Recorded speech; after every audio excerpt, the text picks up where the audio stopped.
नमस्कार दोस्तों, मैं दिलीप कुमार सिंह सभी को प्रणाम करता हूं। आज मैंने पांचवा अध्याय बनाने का सोचा।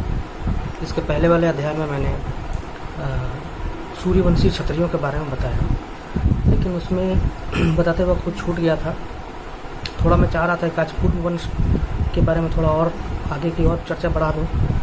छठा जो मेरा अध्याय रहेगा, आज तो पांचवा बना रहा हूँ, छठा जो मेरा अध्याय रहेगा वो चंद्रवंशी क्षत्रियों के ऊपर रहेगा।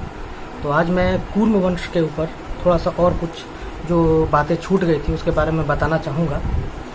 तो शुरुआत करते हैं।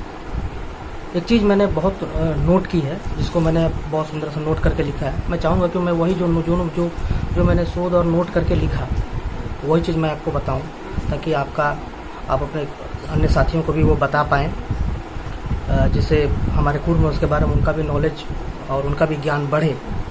तो बढ़ते हैं आगे। कर्मशीलता और दूरदर्शिता के बल पर ही परमात्मा ने इस सृष्टि की रचना की, इसलिए उसे कूर्म और कश्यप भी कहा गया। कूर्म का शाब्दिक अर्थ कर्मशील और कश्यप का शाब्दिक अर्थ दृष्टा है। कर्म और ज्ञान दोनों की समन्वित शक्तियों के बल पर अभी भी सृष्टि का विकास हो रहा है। सृष्टिकर्ता को कूर्म कहा गया है क्योंकि उसमें श्रेष्ठ कर्मशीलता और पराक्रम है। साथ ही साथ महान ज्ञानी, सर्वदृष्ट और सूक्ष्मदर्शी है, इसलिए उसे कश्यप भी कहा जाता है। इस प्रकार कूर्म और कश्यप दोनों एक ही शक्ति के दो पहलू है। मैंने पहले ही आपको बताया था कि कश्यप और कूर्म दोनों एक ही है। दोनों को कभी भी अलग करने की कोशिश ना करें, क्योंकि हमारे महान साम्राज्य को तोड़ने के लिए कुछ धर्म के ठेकेदारों ने वो किया कि कश्यप को अलग कर दिया। कूर्म, मैंने कश्यप से कूर्म शब्द ही गायब कर दिया, जो कि हमको तोड़ने का उन लोगों का विचार था और कुछ नहीं। अच्छा, यह जगत परमेश्वर द्वारा रचा गया है, इसलिए उसकी संभा कूर्म कश्यप को ही कूर्म कहते हैं। जानते हैं, परमेश्वर का नाम ही कश्यप है। कूर्मवंशी जो होते हैं वो अधिकतर जो उनका मूल होता है वो कश्यप ही होता है। तो चूँकि हम लोग कश्यप से निकले हैं, तो कश्यप कूर्म से निकले हैं, माफ कीजिए, कश्यप कूर्म से निकले हैं, तो हमारे लिए हमारे पिता जो है वो कश्यप ही हुए। तो भाई पिता को देवतुल्य भी माना गया है।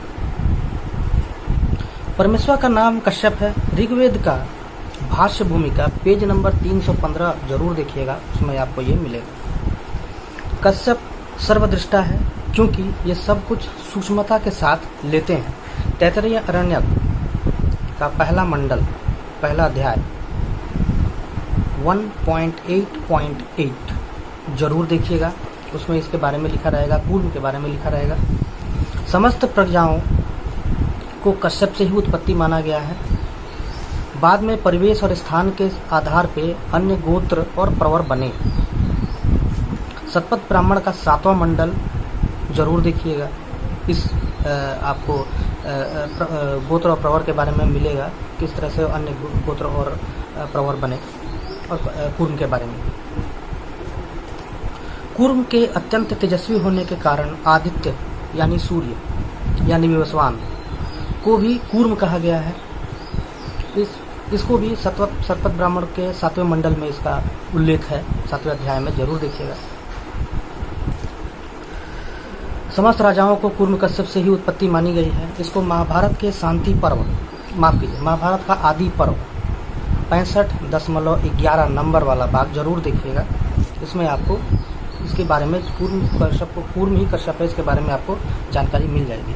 यजुर्वेद में प्रजापति और आदित्य कहा गया है। यजुर्वेद में प्रजापति और आदित्य, इसके पहले भी मैंने वीडियो में आपको बताया था कि यजुर्वेद में इसका उल्लेख है। यजुर्वेद का 13वां मंडल का 3रा सूक्त जरूर देखिएगा। महाधीर भाष्य का, महाधीर भाष्य होना चाहिए। राजर्षि कूर्म सुप्रसिद्ध वैदिक ऋषि गृत्समत के पुत्र थे। ये मैंने दूसरा अध्याय जब मैंने किया था उसमें मैंने इस बारे में इसकी चर्चा की थी। इसको ऋग्वेद का पहला मंडल का 27वां सूक्त जरूर देखिएगा। अति प्राचीन काल में उस महान ऋषि को कूर्म, उस महान ऋषि से जो भी वंश चला उससे कूर्मवंशी भी कहलाए। उस ग्रीष्मत के जो राजर्षि, ग्रीष्मत के बेटे राजर्षि कूर्म से जो भी वंश चला। चूँकि कूर्म और कश्यप आदित्य एक ही है, इसलिए सूर्यवंश की उत्पत्ति भी कूर्म से ही मानी जाती है, या है, मानी क्या जाती है, वो है ही। आरंभ में सिर्फ 4 गोत्र थे, अंगिरा, कश्यप, वशिष्ठ और भृगु। बाद में बाद में स्थान और परिस्थिति के अनुसार अन्य गोत्र की उत्पत्तियां होने लगी, जो आपको महाभारत के शांति पर्व में मिलेगा। आगे बढ़ते हैं। एक और जनश्रुति जो काफ़ी लोकप्रिय है और आपकी वो जो सच्चाई लिए हुए है के अनुसार कूर्मावतार चंपा नदी के पूर्व कूर्म पर्वत, जिसे काणदेव या कानदेव कहा जाता है, यहाँ 3 वर्ष खड़ा रहा है। ठीक है, अतः इस पर्वत को ही कूर्मांचल कहते हैं। कूर्मांचल अति प्राचीन नाम है, जिसको आप लोग आजकल उत्तराखंड के नाम से जाते हैं। पूरा उत्तराखंड रीजन ही कूर्मांचल है, नेपाल के कुछ हिस्सों के लेके। इनके भाई ग्रीष्मत, माफ कीजिए, कूर्मांचल कहा गया। ऋषि काश्य के नाम से काशी पड़ा। ऋषि काश्य के नाम से बनारस, जो जिसको काशी भी कहा जाता है पुराना नाम, उनका काशी नाम ऋषि काश्य के ऋषि से ही पड़ा था। उनके भाई ग्रीष्मत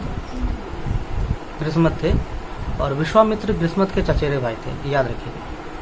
ग्रीष्मत थे जिनके बेटे का नाम भी कूर्म था,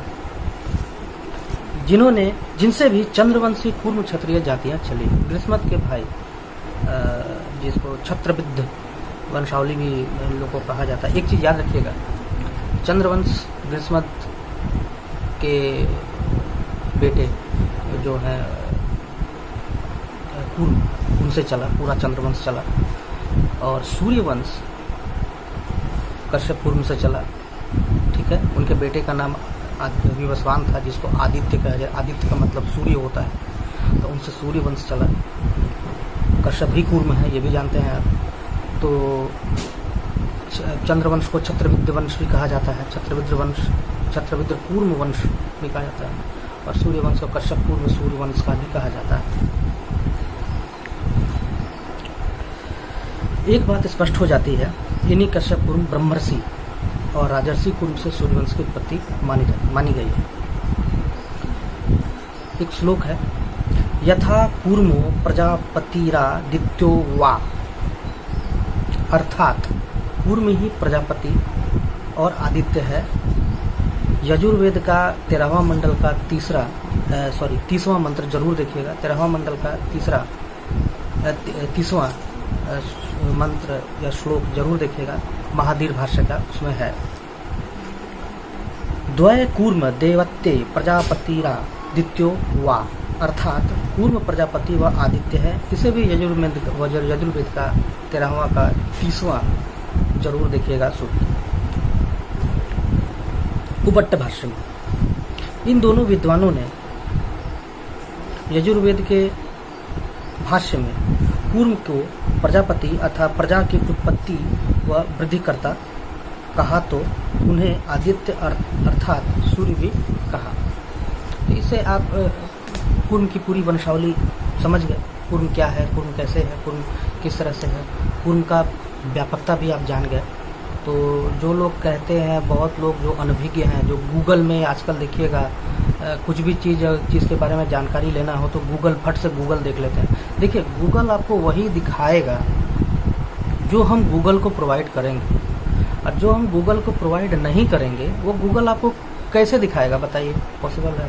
तो बहुत सारे मेरे भाई बंधु हैं जो कि जब भी मैं बोलता हूँ कूर्म वंश, तो वो अपने आप को बोलने लगते हैं, भाई हम लोग कछुआ के थोड़े बेटे हैं। लेकिन देखो, कूर्म का मतलब कछुआ भी, कूर्म का मतलब ये पूरा पृथ्वी भी।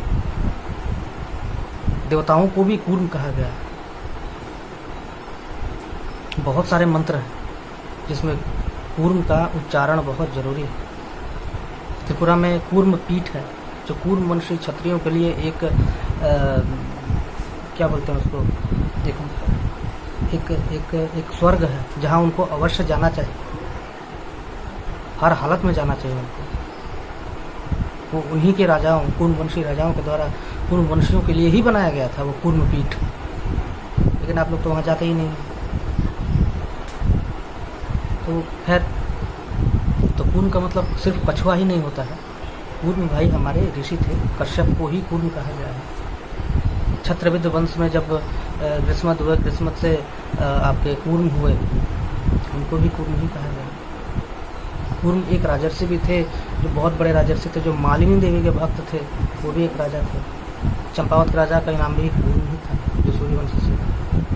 तो सिर्फ कूर्म का मतलब हमें कछुआ ही नहीं समझना चाहिए। कूर्म बहुत व्यापक है, इस चीज़ को ध्यान से समझें। सौमित्र के बेटे, अंतिम रघुवंशी जो सम्राट, जो सौमित्र थे, सौमित्र के बेटे का नाम भी कूर्म था, जिनसे कछवाहा वंश का उदय माना जाता है। कछवाहा वंश उन्हीं के थे। मध्य प्रदेश के जो रघुवंशी समुदाय हैं, वो भी उन्हीं के वंशज हैं, कूर्म के, सौमित्र के बेटे कूर्म के। तो ऐसा नहीं कि कूर्म का मतलब सिर्फ कछुआ होता है। थोड़ी सी जानकारी आप बढ़ाएं, थोड़े पुस्तकें, अपने इतिहास, अपने पुरातन इतिहास को पढ़ने का कोशिश तो करें। गूगल में आप सब कुछ ढूंढिएगा तो कुछ नहीं मिलेगा आपको। बहुत सारी चीज़ें ऐसी हैं जो गूगल में नहीं डाली गई हैं। भाई अगर सारी चीज़ें गूगल में डाल दी जाएंगी तो किसी को, एक को तो धर्म का ठेकेदार बने रहना है ना, तो उसका तो धर्म का ठेकेदारी टूट जाएगा। आप ये चीज़ को समझने का कोशिश कीजिए। तो गूगल के फेर में ना पड़िए।